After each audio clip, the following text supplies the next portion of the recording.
that are being committed by Vladimir Putin in Ukraine. And the government has moved instantly, within 5 days, to sanction Putin's regime and take urgent action.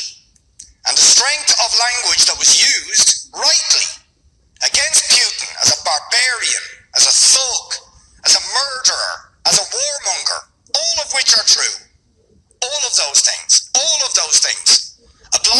apply to the state of Israel in its treatment of the Palestinians, and yes, the government is concerned about its use of language and doesn't feel it is appropriate to even use the word apartheid when Amnesty International, the most respected human rights organisation in the world, and Human Rights Watch, within a very short period of time, issue these damning reports saying that Israel, since its foundation, has been built on a system of oppression and domination and apartheid and racism, involving the murder of unarmed, innocent civilians on a regular basis, arbitrary detention and imprisonment, land annexations, the displacement of people, the denial of basic fundamental rights to 6 million Palestinians who are displaced outside Israel and the occupied territories, to the right to the return to their homes, to the illegal blockade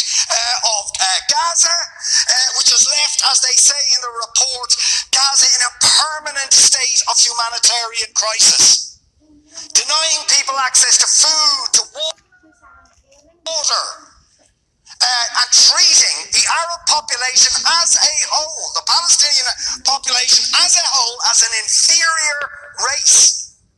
I mean, it doesn't get stronger than this. And yet you want to be careful about your language. You're happy to correctly use the most strong and robust language to describe the crimes against humanity of Vladimir Putin, but you will not use the same strength of language when it comes to describing Israel's treatment of the Palestinians, when it is now being documented and detailed by two of the most respected human rights organisations in the world, and indeed has been alleged by dozens and dozens of non-governmental organisations, and to be honest, anybody who looks honestly at the decades of brutal, inhumane persecution of the Palestinians, successive assaults on Gaza, the annexation of their land and territory, the systematic application of apartheid rules, you don't want to even use the word apartheid. Never mind sanctions. 5 days sanctions against Putin and his thugs, 70 years of oppression by the Palestinians, and it wouldn't be, what was the word you used? It wouldn't be helpful to impose sanctions. Amnesty International are calling for Israel to be referred to the International Criminal Court for crimes against humanity.